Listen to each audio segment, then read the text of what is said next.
Hi, it's Ina, and this is Know Thyself, where I explore everything related to divination slash tarot as it relates to both esoteric study and self-discovery.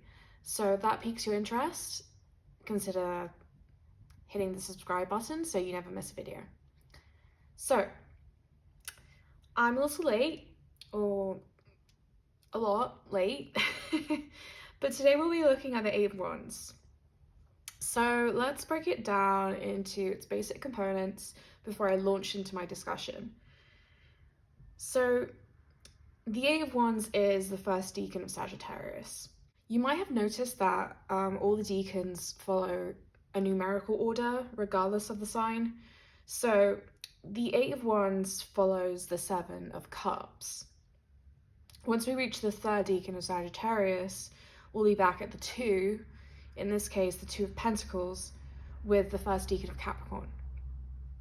So the Eight of Wands astrological correspondence is Mercury in Sagittarius, and we see it here in the Thoth, Mercury in Sagittarius.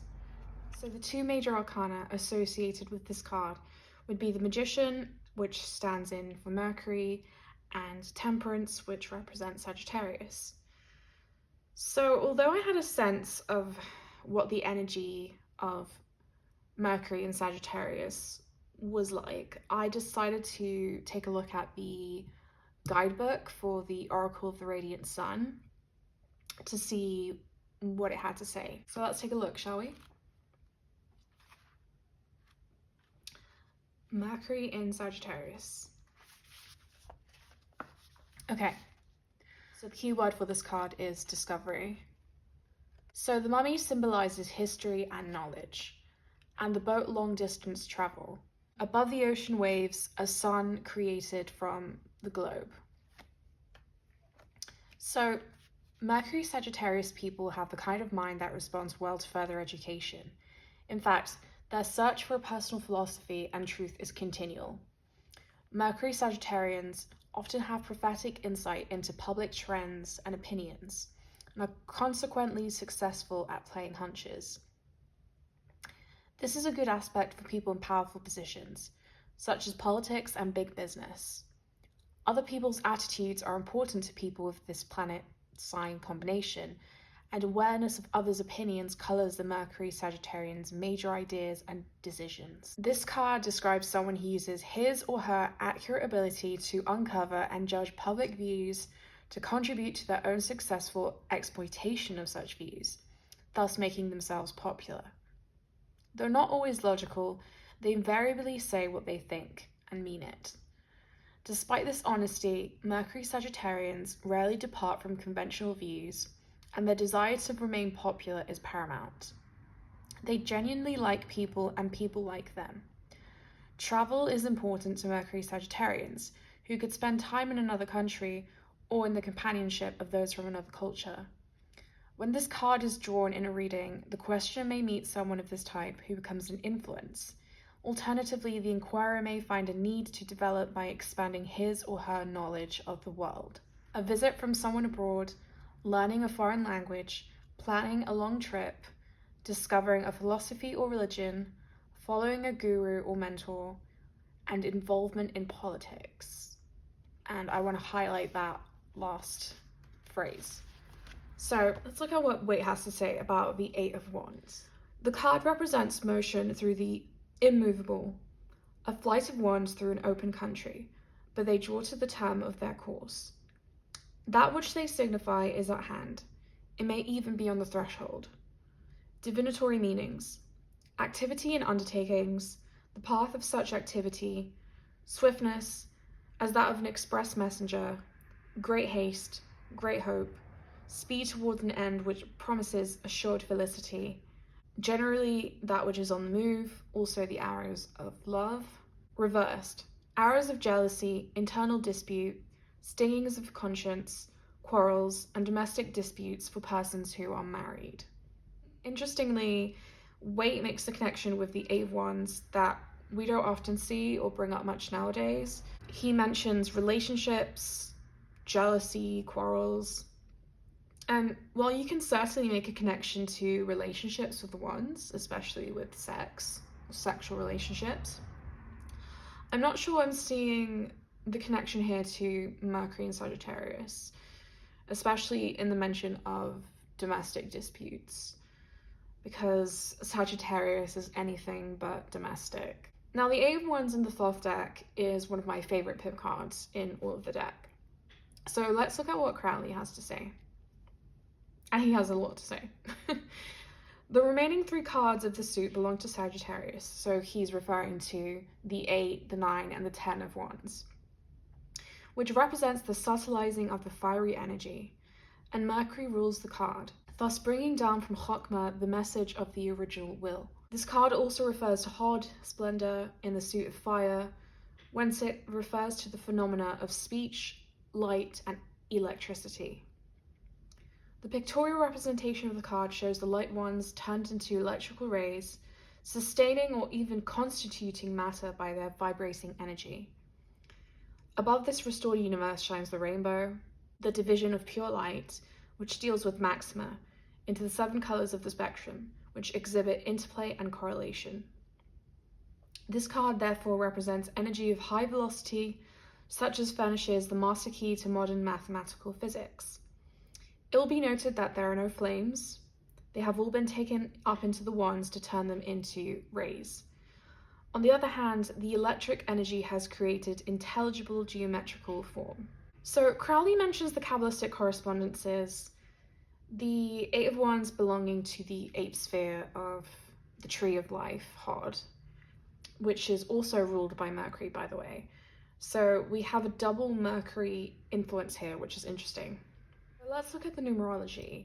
In terms of the 8s, I consider them a sort of superstructure in the sense that they contain the solidity of the 4s, but doubled. So you could say that we see the establishment of status quo in the 8, and you can either choose to accept or reject it. So you can choose to accept or reject it. Corresponding major for the 8s is either strength or force, so strength/force, or justice, depending on the system. Justice works especially well for the 8, in my opinion, because, so I'm just going to draw the Justice from the Rider-Waite-Smith, the Emperor, just to show the connection between the two. And then, there we go. So why did I mention the Emperor? Because the Emperor commands and dictates, but Justice acts on his command. So Justice takes the Emperor's blueprint, solidifies this structure into an establishment of legislation or law. So not necessarily law as we know it. It can be, perhaps in the case of adjustment, hermetic laws, laws of the universe, laws of physics, stuff like that. So I've latched onto certain keywords here to conceptualize the 8 of Wands in a way that we can relate it to our current day and age. So keywords such as swiftness, speed, discovery, electricity, express, messenger, overall good descriptions of Mercury as well, as both the deity and planetary energy. So combining these words with the idea of a superstructure, I had an epiphany. The 8 of Wands perfectly encapsulates our digital age. So let me explain. This whole thing led me to thinking about technology, which is another one of Mercury's domains. This led me even further to the idea of instant access to information, news from around the world, as well as disinformation and fake news, digital maximalism, and information or content overload. So let's discuss all of that today. Okay, sorry to shatter the illusion, but I am filming this on a completely different day. So It's a completely different vibe to this part of the video. Generally, I'm just talking kind of unscripted and unconstrained by my notes. So this part is going to be a lot more rambly. It's going to be a lot more messier. And yeah, I don't know. I just kind of wanted to... So this isn't a takedown of the internet. Like, what, little old me, I'm going to take down the big bad wolf that is the internet. It's the digital age. No, I'm not capable of that. And, you know, obviously I've grown up with the internet, so I'm a child of the 90s. I was born in the mid-90s, and there wasn't a time in my life where the internet didn't exist, right? And I've grown up alongside it. I was there during its infancy-ish. I remember dial-ups. I remember home computers. I remember forums. I remember internet cafes. Well, that was, I used to visit internet cafes when for some reason, we didn't have internet at home. And I would visit them to play RuneScape and and other like multiplayer online games. Oh yeah, multiplayer online games. That was something that began to crop up in the early 2000s, late 90s. So yeah, the internet has brought a lot of wonderful things, but I think our usage has become so ubiquitous now that there's no way we can... Everything is digitalized, right? There's no way we can detach ourselves from this digital aspect of our lives. We always need to be connected in some way. I mean, it's really unheard of for someone to not have any sort of social media or have any form of being contacted through digital means. It turns you into some kind of outcast. We do everything through the internet now. You know, we apply for jobs. It's our main form of communication. So yeah, and like some things rely on you having an internet connection. So just think of the people that can't afford that and don't have that, and how unfortunate it is for them, because it leaves you completely detached from the world at large. And it's come to represent the world at large. It's come to represent us as a civilization. All the positives, all the negatives, all cramped into this one huge monolithic space. This space that doesn't seem to have any limits. It's kind of like the universe. Where does the internet begin and where does it end? That there really are no like hard limits, right? It just keeps growing. So that's what I meant by the universe analogy.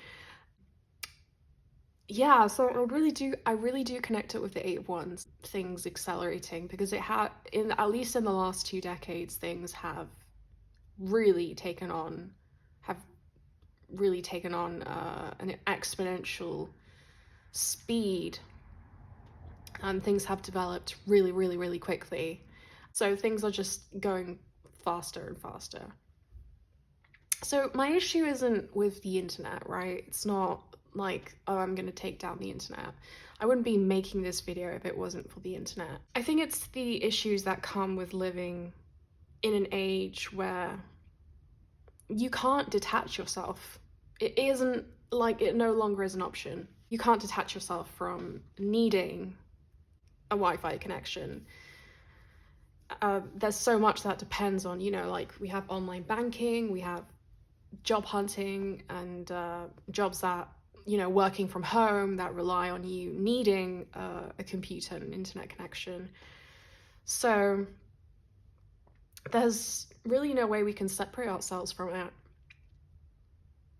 And it's unfortunate for those who don't have access, who don't have like ready access to the internet for some reason, even in like first world countries. It turns you into a recluse, right? It turns you into a pariah of sorts.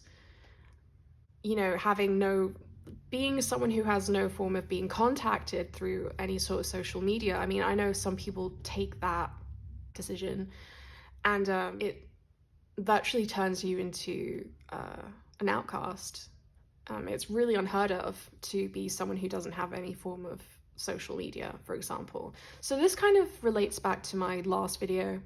I kind of wanted to talk about the stuff like information overload. So I have ADHD, and it's rare for, I mean, no, it's not rare for me to be overstimulated. It's quite easy for me to be overstimulated, despite what the term ADHD might imply, that we have a proclivity for needing overstimulation. But I do get overstimulated a lot and quite easily. And I do find myself overwhelmed by the instant, constant outpouring of content, of information. And I think that's, I can speak for everyone when I say that. I don't think that's just an ADHD thing. Definitely overwhelming for most of us. And I think it's especially dangerous because it's harder to discern what information is useful and what isn't. I mean, anyone can put out anything really, and we have the rise of things such as like search engine optimization, which really throws off the natural balance, if you want to call it that, of like search engines. So that now, you know how it was a rule like back in the day that like the first websites that would pop up would be the most like accurate ones, the most relevant ones to whatever you were looking for. Well, that's no longer the case because of search engine optimization and advertising.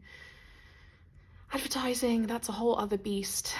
Yeah, I wanted to refer back to the Oracle of the Radiant Sun actually, because it mentioned something about that. It mentioned, it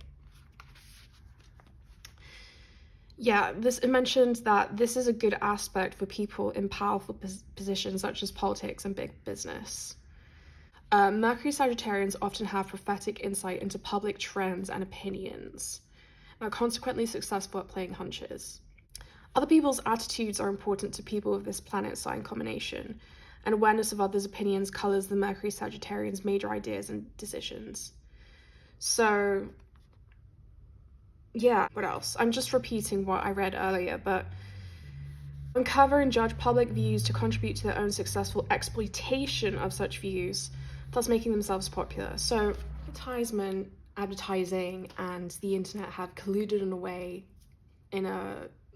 way that has turned out to be quite nefarious, where with the advent of algorithms, privacy breaches, and us no longer knowing where our information is really going, where our private information is who's seeing it, who has access to it. The internet is no longer a private space. It's no longer, these like pockets of these interest groups that would gather in forums and stuff like that and kind of communicate that way. It's an open field. It's a completely open space where anything goes, really. Anything goes, and everyone's information is up for grabs. So nowadays there's a sort of unspoken agreement that when you use the internet, when you connect, you go online, you are surrendering your private information. There's no way around it. There's just no way around it today. We just know it, and we just kind of have to turn a blind eye to it and pretend that we don't know. but we know, because whenever we go on a website, you know, asking us if we give it permission to basically track our like track our internet activity and, you know, cookies and all that kind of stuff, but more on the lines of like advertising. And yeah, again, can you tell this part isn't scripted? Yeah, it's really nefarious. You know, there have been these like big trials, as you can see with as you've probably seen with like Mark Zuckerberg and Facebook, in terms of like privacy breaches and stuff like that. But that's been going on for a really long time. I don't think there was, maybe, I think the moment when we fully publicly acknowledged that our information was no longer private, it was no longer our own, that we were no longer private people, private persons, individuals. We were at the mercy of these big corporations and at the mercy of political parties as well as political leanings. I think that's when we realized that the old internet had died and been replaced by this new monster. Yeah, I mean, the internet was never really a private space, but it used to be a lot more secluded, right? At least in its early days. You know, you used to be able to kind of just go to like certain spots and just hang out there and just stay there, and your information, you know, whatever information you posted would be public, of course, but nothing else beyond that would be accessible to anyone. Now it's like, again, like I said, you can't detach yourself from it. There's no way you can. And even the information you don't publicly put out there is still, someone's still seeing it. Someone still has access to it, which is really scary. Yeah, and that kind of leads me on to my last point, which is the like algorithms working against us, in terms of like, especially, which I think is possibly the most nefarious outcome of the digital age, are the internet that we know now is algorithms influencing people's political opinions and leading to radicalization. That I think is really dangerous, and we've seen it. We've seen it especially, I'm not American, but we've seen it in American politics, and we've seen what it has wrought on the world.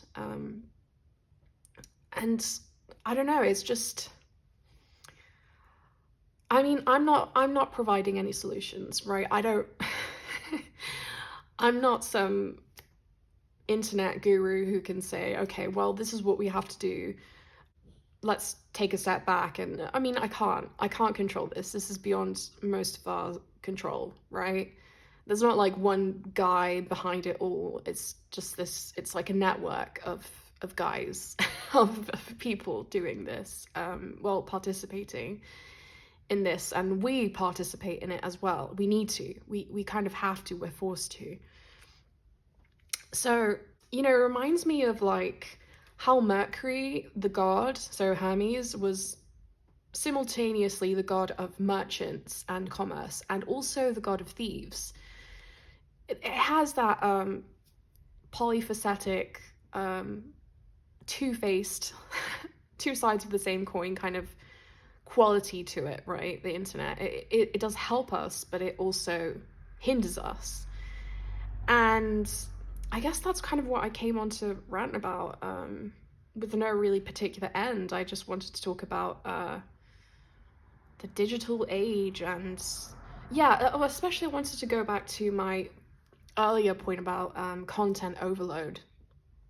Just like the constant barrage of content, of stuff, whether it's advertisement or just like videos, you know, like TikTok or YouTube as well to some extent. But, you know, like posts, people posting, Instagram, we're just constantly barraged with information that, like I said in my last video, I don't think that we as humans are well equipped, to handle such an onslaught of information.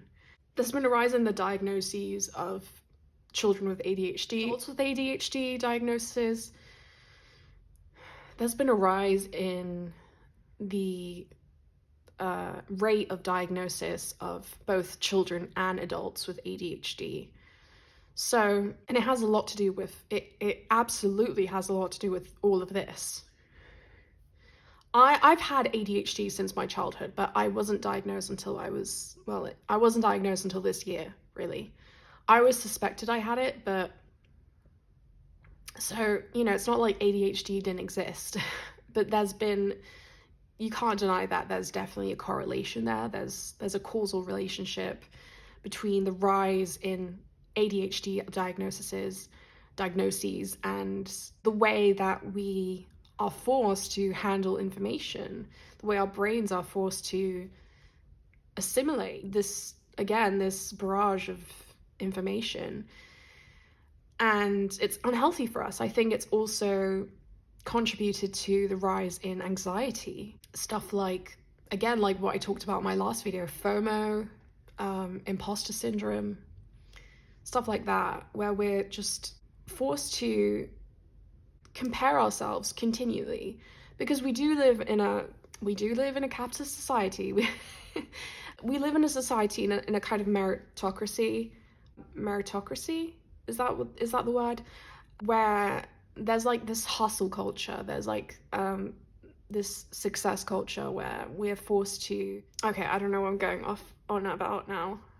I think I'll actually, you know what? This is so all over the place. I'll talk about hustle culture in the next video, because I think that relates more to the 9 and the 10 of Wands. Definitely relates more to the 10 of Wands. So I'm not going to talk about hustle culture now, but I will say that we're constantly comparing ourselves to each other. We're not doing it on purpose. We're doing it because that's the way these platforms have been built. They force us to look at each other and be placed in constant competition with each other, whether we like it or not. So this does create a really big problem. I think it creates a really huge mental health problem. Like there's definitely a mental health crisis, and there's been a mental health crisis for some years now, and I know that the way we are connected, the way that the internet operates has largely to blame for that. So I don't know. There were so many points I had to touch upon, but I don't know if I was able to touch on all of them, or if I was able to eloquently touch on all of them, talk about them. I don't know. This is okay. This is the tail end of the video, so I don't even know how many people are interested in this topic, or how many people really like to watch these Decan walk videos. So maybe it's not a huge issue. Maybe it doesn't really matter if I'm not too eloquent in these videos, because no one's watching them. No one's watching them, so no. But anyway, what I wanted to do was to open a discussion, as always. So, next up, in the 9 of Wands, the 9 and the 10 of Wands, I think I'll do them together. I think those will really pertain to, those two cards really pertain to hustle culture. So I'll talk about hustle culture, burnout, fatigue, those kind of things. So yeah, I hope this video was illustrative, educational, entertaining. If not, if it was of any value to you, then consider giving it a like and subscribe and all of that stuff, which I don't really care about. But yeah, it does help me and my channel grow. And let me know what you think down in the comments below. That's it for now. See you around.